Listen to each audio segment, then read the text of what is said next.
Nama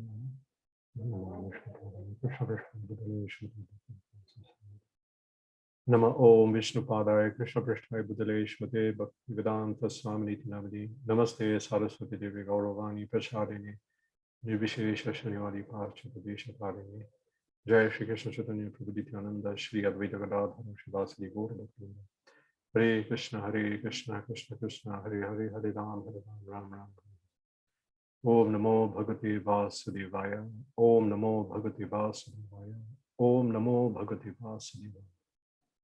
So we are beginning today on chapter 2, text 23, Bhagavad-gita. I'm going to read the verse and purport, and you can all see it also.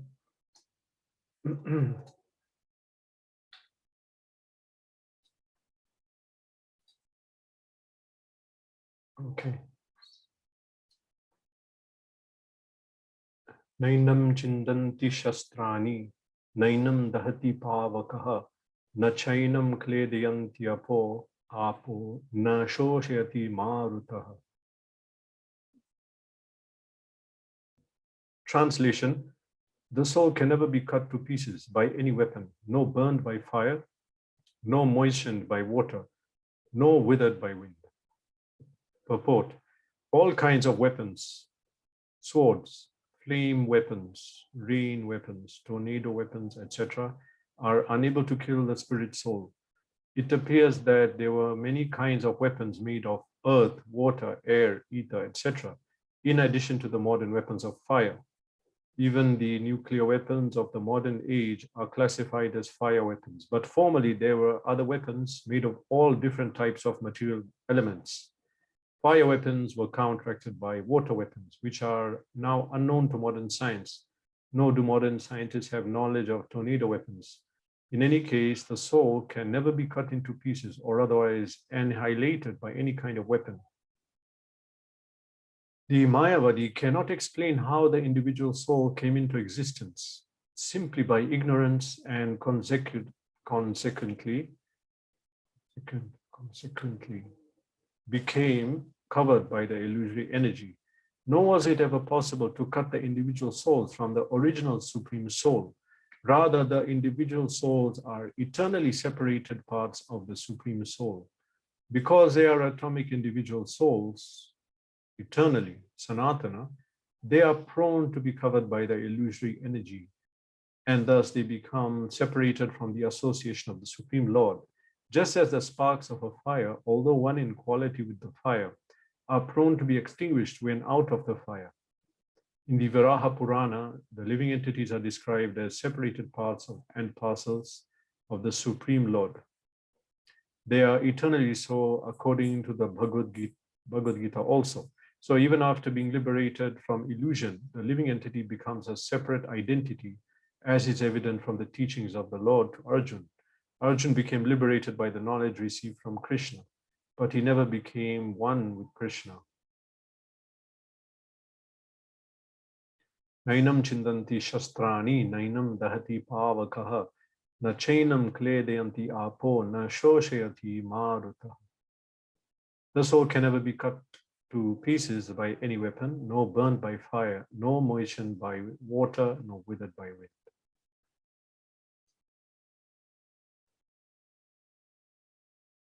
In the verse, we see it says, soul cannot be burned by fire, cannot be cut, cannot be withered by wind, cannot be moistened.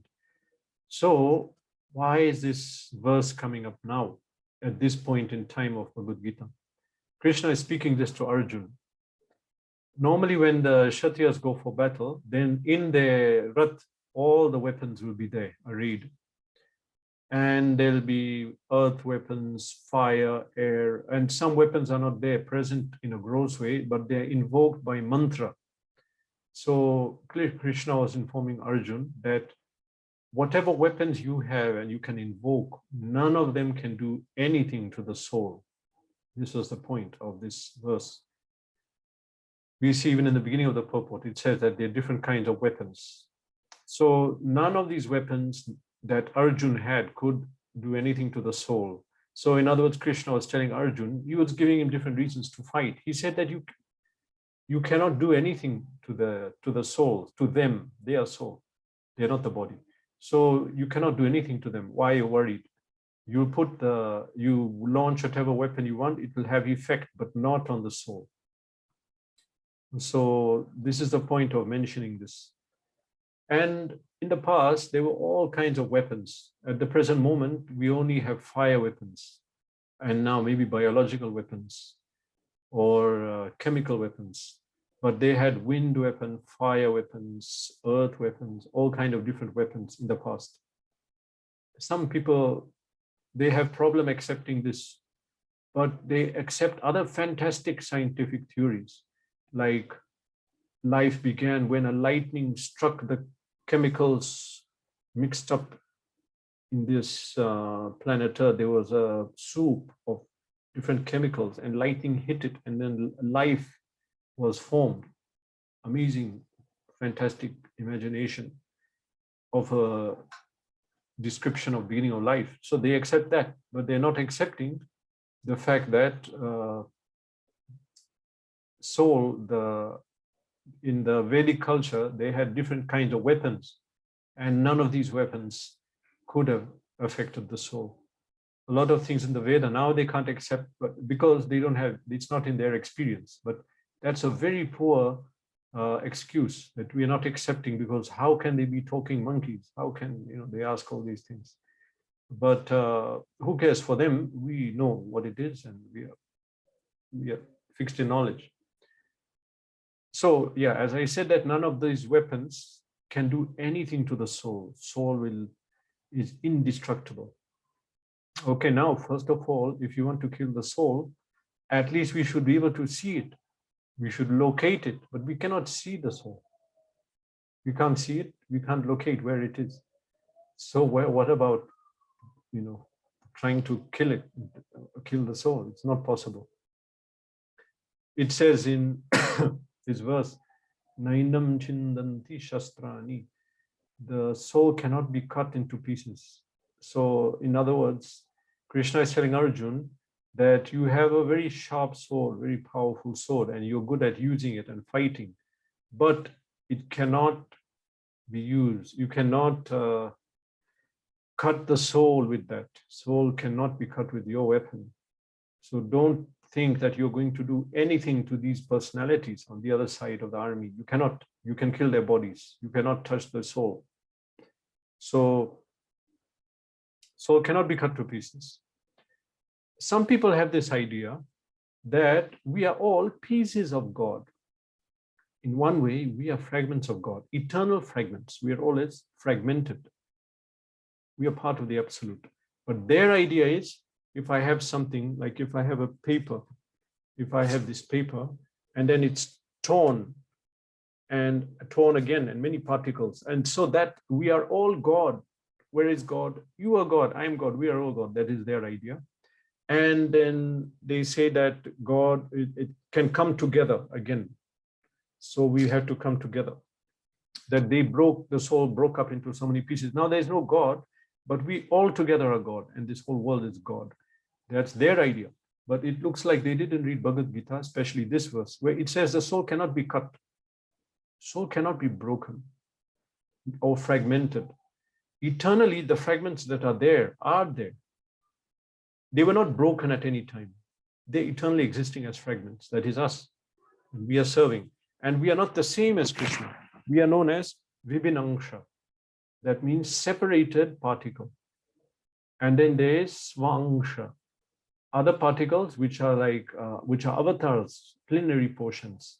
They are Godhead, Vishnu Tattva, Rama, Narasimha, and other avatars. They are complete, whole. But we are fragments. We are separated fragments. They are not separated. Okay, so now these Mayavadis say sometimes that we are broken just like a broken glass. We are all fragmented, and we'll all come together. We can, when we get realization of God, then we become merged into the God in one piece. But that is not acceptable, because Bhagavad-gita says that the soul cannot be cut. We can't accept that. Okay, another example they give. is that just like many rivers are flowing into the ocean, and then that particles of drops of water merge into the ocean, become one. So let us all merge into God, they say. We'll all merge like these rivers and become one with God. We'll become God, we'll become one whole unit. Okay, so, but actually, if you look at water, water is many, many small particles and drops. If I put many, many drops in a bucket, it becomes a bucket of water.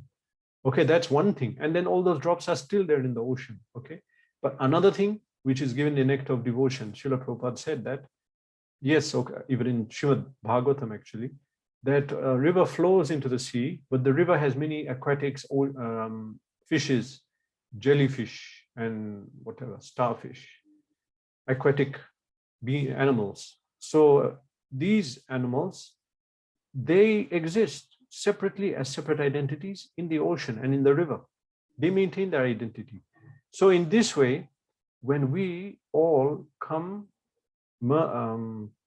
attain perfection and go to Parabrahman, to the supreme spiritual destination, still we will maintain our identity separately in that spiritual place, in that way.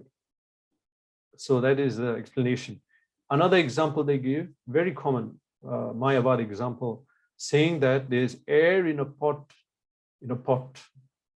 matka, clay pot, there's air and it's covered. That air is separate from the air outside.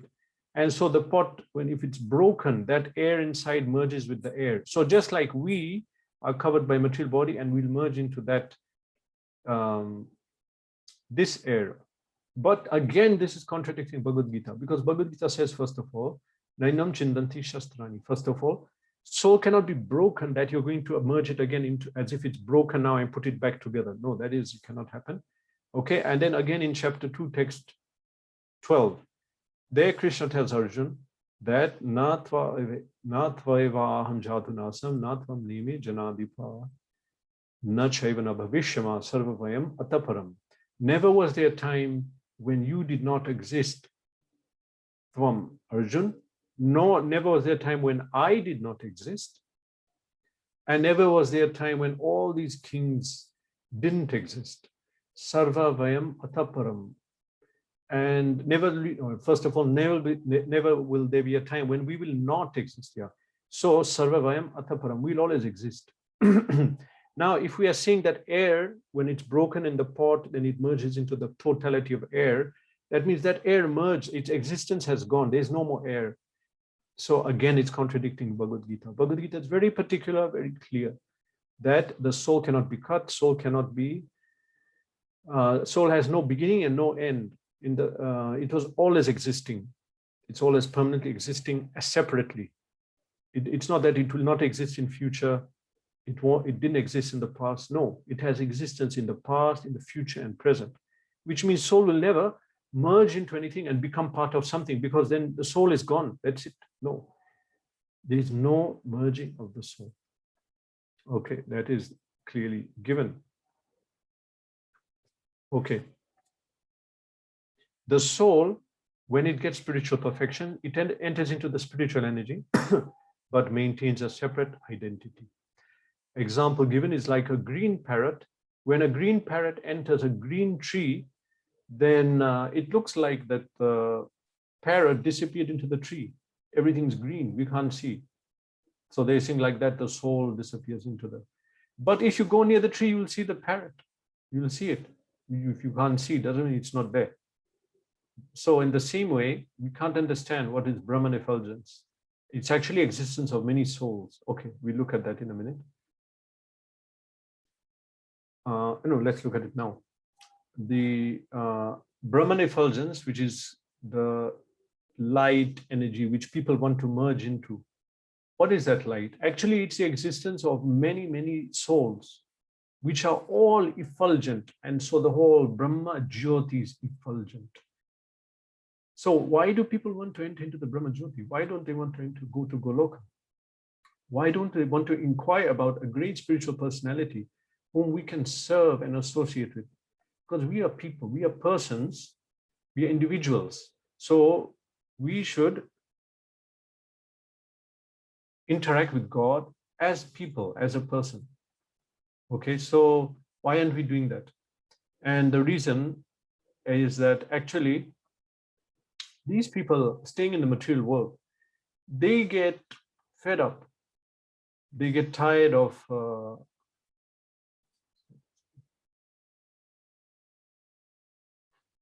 they get, excuse me,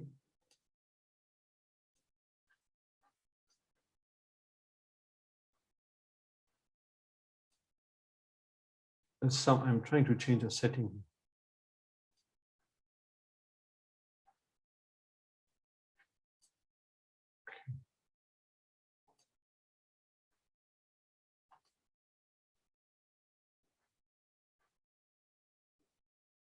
Okay, I will just continue. So why don't people want to go to Goloka and meet Krishna, the Supreme Personality of Godhead? And why do they deny that? They don't want to go to Krishna. They don't want to go to a spiritual world where they can meet and enjoy pastimes. The reason is that people in this material world, they become so fed up of this material existence. For example, they meet people and people, they get disturbed by different people's behavior. Then that's basically the idea, that they want to deny personality because they get very disturbed by people and variegatedness. Like we are saying that we'll go to Goloka, there's a planet and there's rivers and everything. But here they had bad experience in material world. For example, that the sun is so hot, or there was a river, but it overflowed and we all got, disturbed, drowned, some people drowned. So in this way, they don't want to see any variegatedness. They just want to see some blank, nothingness. So they want to remove all the variegatedness. Therefore, they want to make everything zero, as Prabhupada said. They want to make everything zero and just merge into the Brahma Jyoti light. Okay, and to give a practical example and analogy, if someone is in hospital and he's having some medical condition, so he cannot eat properly, he cannot sleep, he cannot even go to the toilet, he's very disturbed and pain in the body and so many different problems. So in that state, if you tell him, try to imagine, don't worry, when you come out, we'll eat properly, you'll be able to go to the toilet, you'll be able to sleep peacefully. He can't imagine that because he had such a bad experience. So he can't imagine. So in the same way, someone here in the material world has such a bad experience. So if you tell them, no, we'll go to Goloka, there are people, and there also we'll enjoy pastimes, but in a different way, we'll be with different friends, we'll be with the supreme friend, Krishna.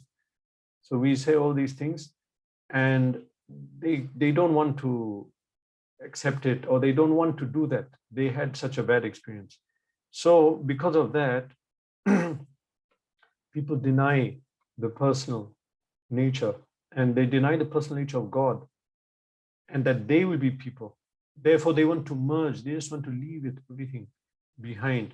Okay, but Bhagavad-gita says, no, this is not a fact. This is actually spiritual suicide. Spiritual suicide, that you give up your personality, but then how can you enjoy? How can you? Because soul has to be happy. So these people, there's a verse in Srimad Bhagavatam, Lord Brahma says this to Krishna, Ye anya aravindaksha vimuktamanina svaya asti bhavad avishuddha buddha. Ye anya aravinda, he said here, ye anya aravinda sakra, anya aravinda. So vimukta manina. These people, they think that they are liberated.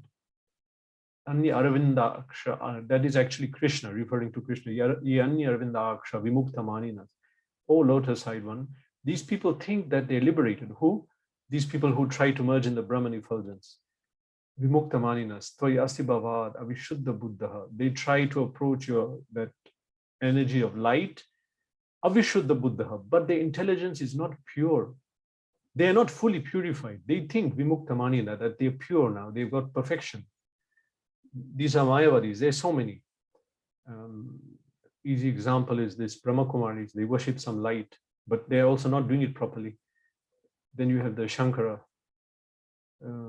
so many others. So Avishuddha Buddha, their intelligence is not pure. So they cannot attain the spiritual perfection. Still, they're not pure because they didn't realize I'm a servant of Krishna. They realized I'm a soul, so they left the material world, but they could not enter the spiritual world because they didn't realize I am an eternal servant of God. Otherwise, what will they do in Vaikuntha if they go? They still don't accept God or don't want to accept. Toyasi Bhavad Avishuddha Buddhaya. Aruya Krichrena Parampadam. Aruya Krichrena means they really struggle to go there. They struggle to go to that spiritual light. Krichrena Parampadam. Tvai Astabhavad Patantyada Tvayasti Bhavad. That they patantyada, but they go aruhya krichrena parampadam. They go there thinking this is the ultimate destination. Patantyada, but they fall down. They will fall down. Nadrita yushmad angrayah, because they did not approach your lotus feet. They will fall down. Why do they fall down? Let's look at it. In Ishopanishad, Prabhupada wrote in a commentary in the verses, one of the verses, in the purport that when one realizes Krishna, then there are three levels of realization of Krishna. He can realize Krishna as Bhagavan or Paramatma or as Brahman, the light. These are different levels of realization of the same God. Vadanti tattvavidas tattvam yajnanam advayam brahmeti paramatmeti bhagavan iti shabdyate. That Supreme Person is known in three different levels of realization. Brahman, brahmeti paramatmeti bhagavan iti shabdyate. So they are known in those three different ways. So the first level of realization is called Brahman. So in that way, we realize that the Supreme is everything, because there's a spiritual touch in everything. Everything, there's a spiritual touch. All the different items in this room have a particle, some spiritual portion of Krishna. So that is the spiritual touch in everything, Brahman. Okay, but also that Brahman, everything, the light is that, the source is that Brahma Jyoti. So they want to merge into that Brahma Jyoti. They realize that the Supreme is that Brahma Jyoti. Yes, it is one aspect. Okay, but one who realizes Brahman, that means they realize simply that they are soul, that they are a spiritual energy. Because of that, they can escape the cycle of birth and death, but they cannot enter Vaikuntha because they didn't know. They know that I'm not matter, I'm spirit, but they didn't realize I'm eternal servant of Krishna. So they could not go into Goloka. So they realize Sat, because the soul is Satchid Anand. But when we realize Brahman, we realize the Sat feature, the eternality. So they realize they're eternal. So they don't take birth and death again. They go back to Brahman. But they didn't realize Chit and Anand. They didn't realize the Chit portion, knowledge, more knowledge of themselves and of God. And Anand, they didn't fully realize God. However, one who realizes Paramatma, Paramatma is the higher realization of Brahman. Paramatma is super soul. So one realizes, yes, the Supreme has a form, and he's in everyone's heart, which is true. But that's not the ultimate realization. But they realize that. So they are higher than Brahman. So they realize the Sat feature, eternality, that they are a soul. And they also realize that this soul is a you can say subordinate to the super soul and under him. So they realize Chit, Sat and Chit, knowledge. So that's a higher level of realization. But the highest level of realization is when we realize Bhagavan, Krishna. As Paramatma also includes Brahman realization, Bhagavan realization includes Paramatma and Brahman. So one who realizes Bhagavan, Krishna as the Supreme Person, Supreme Personality, he realizes the Sat feature, the Chit and Anand. So he realizes that I am a soul. Then he realizes I'm subordinate to the Supreme. He's controlling everything and I'm under him. That is Paramatma. And he also realizes something else, that the Supreme is a person full of mellows, full of rasa, Akhila Rasatmaka Murti, the form of all rasas, all happiness. So, Raso Vaisaha. So when we approach the Supreme, we become so happy. We enjoy Leela pastimes in Goloka. So people don't want to come to that highest level. Why? They are envious of God. So they reject God, or they cannot, they're afraid that if I accept God as a person and we are persons there, again, I'll have a bad experience like this material world with so many people. So there are three levels of realization. But Bhagavan, Krishna says in chapter 14, last verse, Brahmano hi pratishtaham. Brahman comes from me. And what about Paramatma? He says in two places of Gita. Krishna says, Sarvasya chaham hirdi sanavishto. I am present in everyone's heart as the super soul. Also, he says, Isha Sarva Bhutanam Hirdeshe Arjuna Tishtati, that the Supreme is present in everyone's heart as the controller. And in another place in chapter 10, he says, I am the soul, the super soul in everyone's heart, Krishna says. So many times Krishna says, I am super soul, I am Brahman. Actually, everything is in Krishna, the personality. So when we realize Krishna, then we realize everything. This is a fact. So people don't understand this. They want to approach the light, but they'll not be happy. They'll fall down again. Anyone who merges into the Brahman, thinking that I achieve perfection, they think that vimukta maninas. But anyway, param padam patantiyada, but they will fall down again. Why will they fall down from the Brahman? Because they are not happy. The jiva can never be happy unless he connects with Krishna in loving devotional service and serves Krishna how he wants to be served. Anukulyana Krishna Anushilyanam Bhakti Uttama. Otherwise, he'll not be happy. But he's seeking that happiness in different ways. He's thinking, I'm going to seek that happiness by merging into light or Paramatma. Yeah, this is transcendental to the material world, but it's not the ultimate. There's still some contamination, because otherwise, why do we come down? So one who enters the Brahman, he didn't realize Anand feature. And so he will seek it. He will seek it. Where is that happiness? I'm not happy. He's not happy because he's not connected to Krishna. Krishna is the supreme personality, Anandamaya Bhyasat. He's the supreme happy personality. We are meant to connect to him in service. Any other less realization will not make us happy. This light that is emanating from Krishna, Brahman, it is the source of all the material, the spiritual planets, actually. This is mentioned in the Brahma Samhita, Yasya Prabha Prabhavato Jagadanda Koti, Kotisha Shesha Vasudhari Vibhuti Bhinnam. Unlimited, numerous universes are produced of this Brahma Jyoti. They are sustained, spiritual. They are sustained by that Brahman. An analogy is given, just like the sunshine. The sunshine, well, let's say the sun in the universe is the source of all energy in the universe. It regulates the Kala Chakra, it regulates time, day and night, and it regulates energy. The sun evaporates water from the whole creation, and based on that fission, that it uses that water to produce energy, and that energy is distributed all over the creation in heat and light. Okay, so that's actual sunshine has a lot of energy and different rays and colors. We see that in the Western countries, when there's no sun in winter, there's snow, no sun. So all the colors go, everything becomes dull, and there's no energy, no sun. There's no light. Plants cannot grow. Everything becomes dead wood, waiting for the sun to come again. So in that way, the sun is behind the whole material creation. In the same way that Brahma Jyoti light is the support of all the spiritual planets. And that Brahma Jyoti is coming from Krishna. It's nothing but Krishna's. So the Brahma Jyoti is not the highest thing, but people want to enter into it.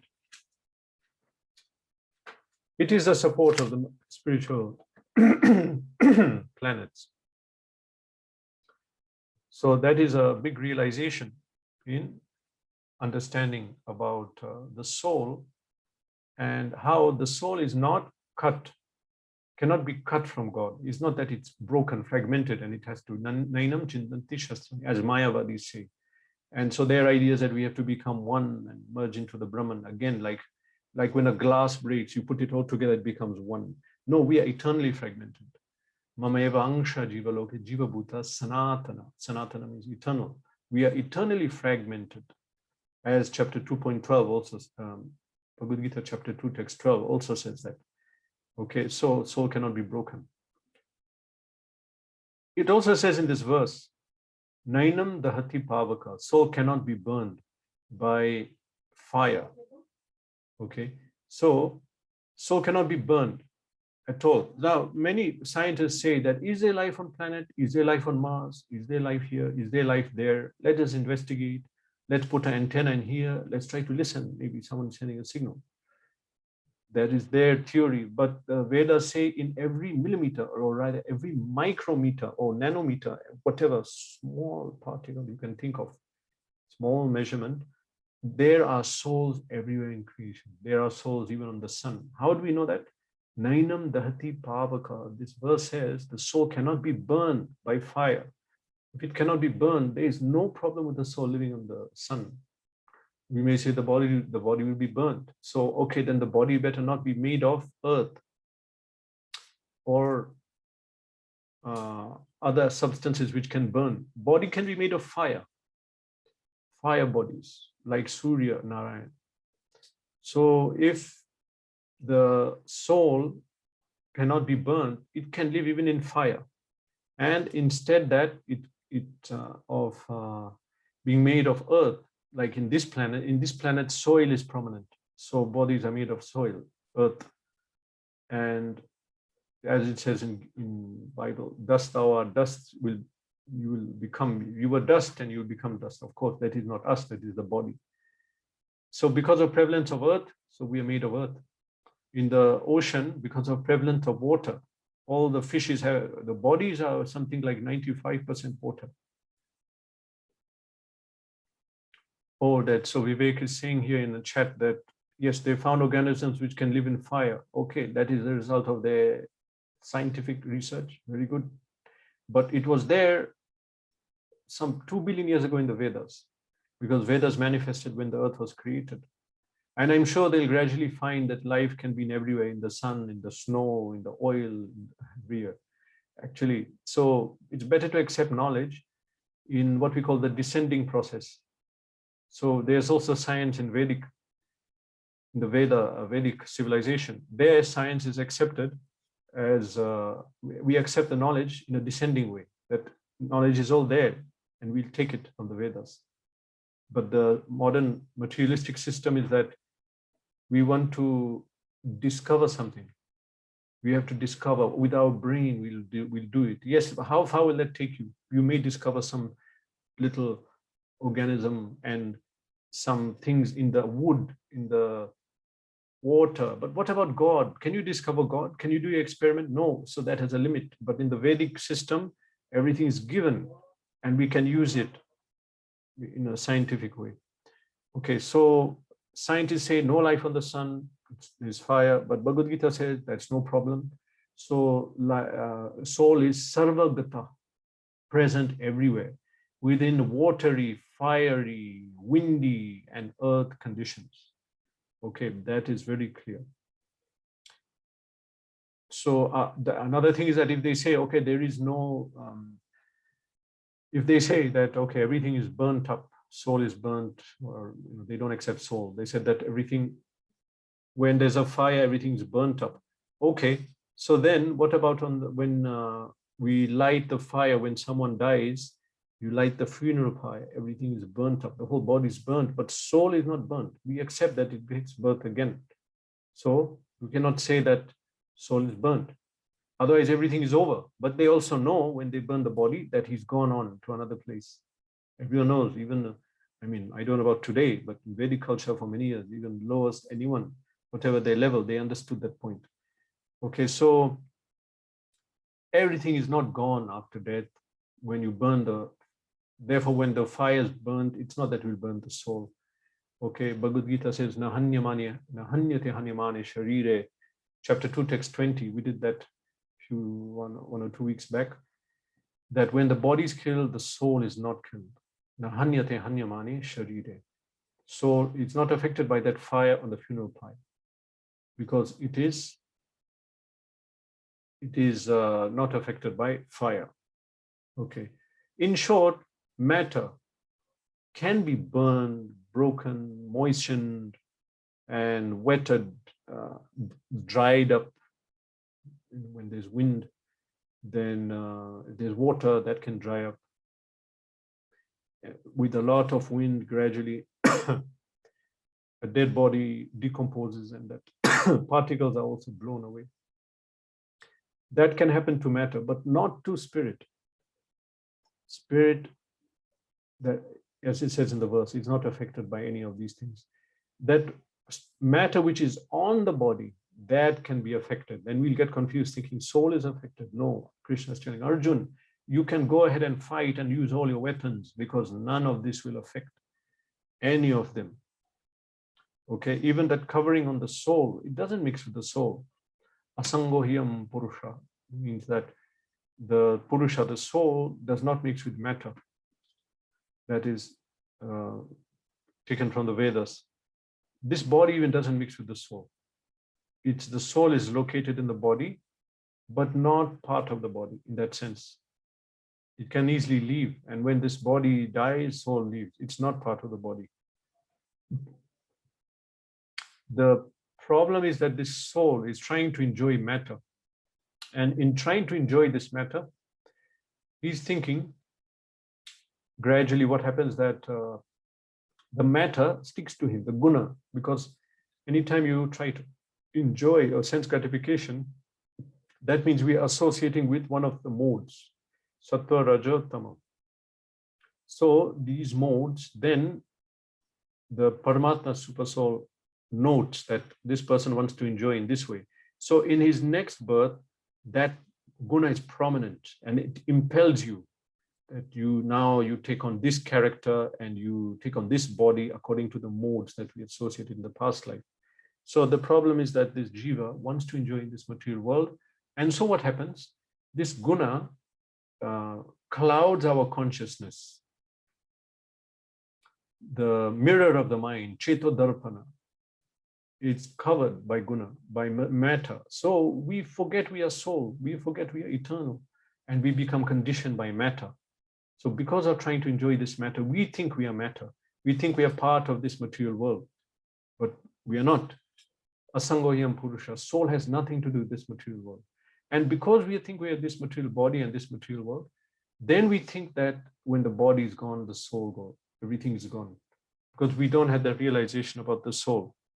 Okay, so but the Vedas explain Atma Vidya, science of the soul. Only the Vedas explain, and therefore helps us to become detached from all these different misconceptions about the soul. So that has to happen. We have to become separated from in intelligence from all this matter. We have to understand we are separate, we are not part of it. And that is done in two ways. One is by knowledge, cultivating knowledge, reading and shots and studying. But at the same time, we have to act on the spiritual platform. We have to act, that means bhakti. We have to associate with devotees, chant and read and serve Krishna. How? Practically serving Krishna means cleaning his pots, cleaning his temple, distributing his books.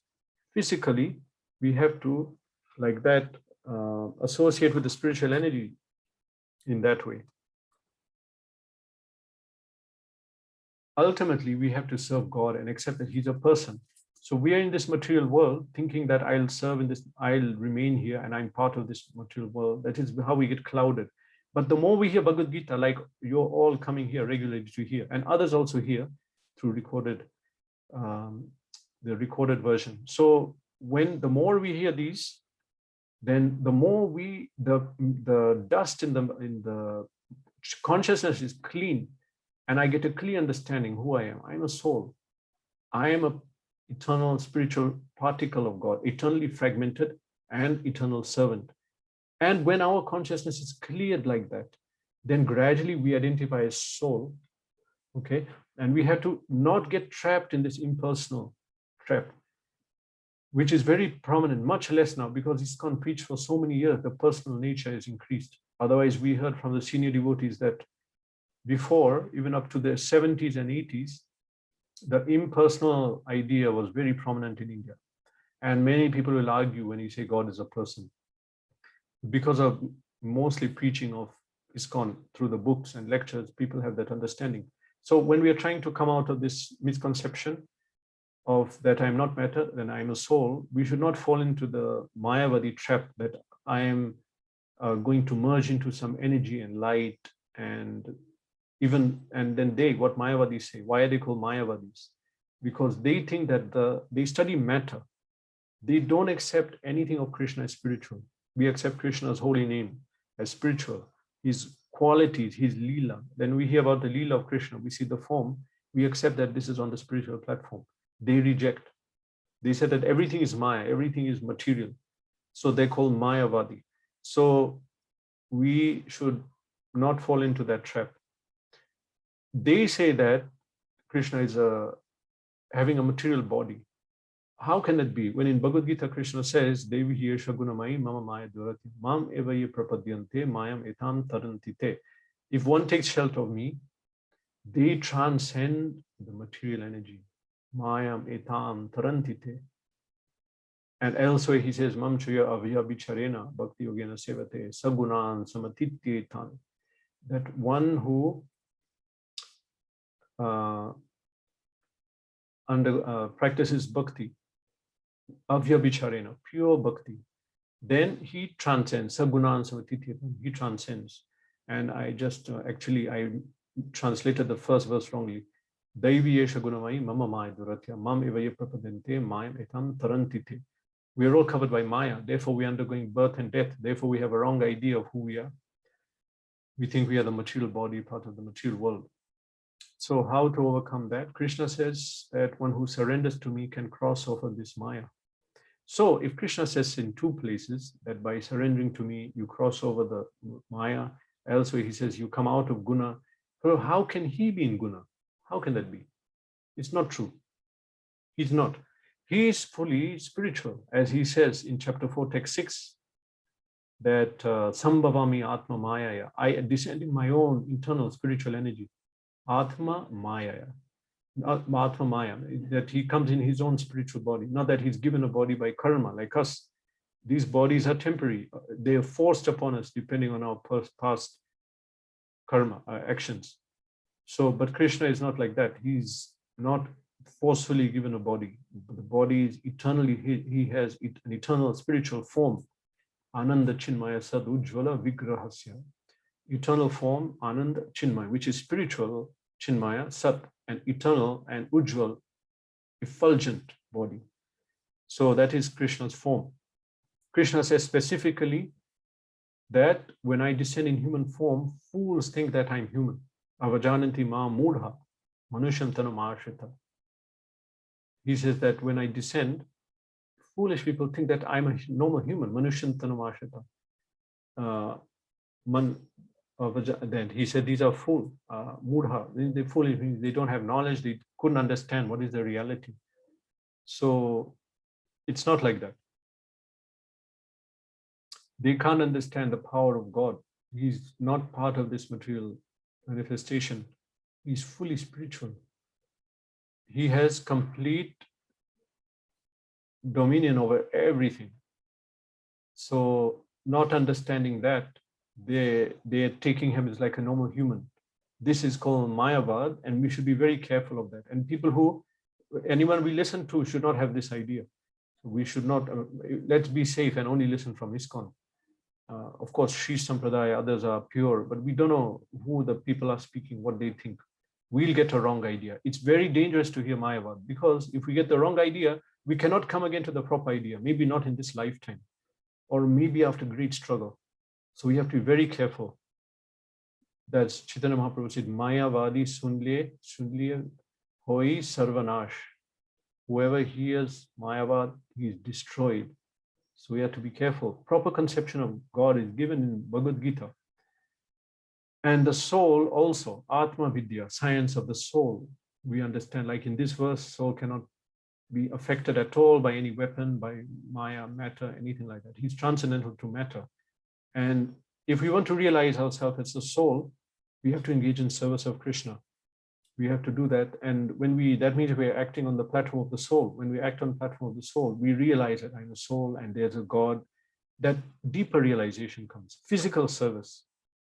Okay, it's difficult if we're just chanting and reading.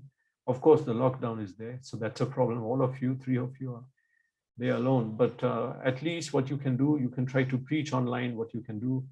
You can, in your way, try to serve Krishna in different ways. You can write some articles, whatever it is. Finally, even if you read, chant, that's also very good. It's very powerful. Okay, we're not saying anything less about that.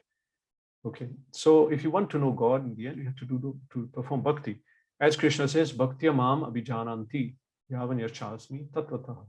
To know me in truth, one has to just perform bhakti. Then I'll become revealed. That's the clear understanding.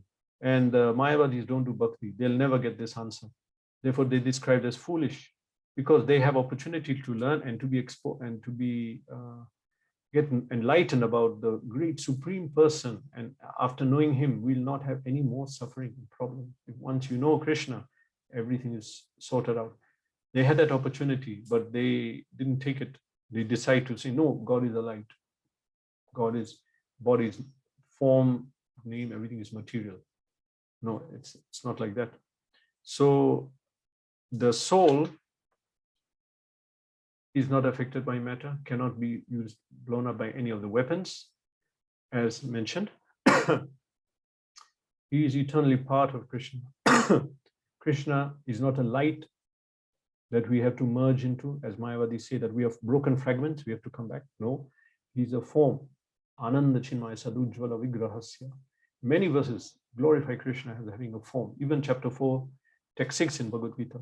So we have to, and we accept that, and we become happy. I mean, just to hear that God is there, there's a supreme person. I want to know him. I want to know his quality. I want to be with him. That desire comes in us. Just like if I understand there's your neighbor, he's a very good person. He's very truthful. He's a nice person. So I think, let me go and find out and make friends with him. And I can sit and talk with him. I don't want to be alone. I can speak with him. Okay, don't do it now. There's Corona. So, but in the same way, I find out about Krishna. What a great personality. I want to approach him. I want to be with him. I want to serve him. I want to enter into his pastime. Okay, that's very high. We're still very far. We have to at least chant out 16 rounds. But I'm trying to say that, only then a foolish person won't accept these things. Okay, so that is the truth. And we can accept the science of the soul in Bhagavad-gita, Atma Vidya, then properly we'll be happily situated and achieve the real perfection, which is to go to Goloka. Okay, Hare Krishna, I'll stop here. So now let's look at the questions. Okay.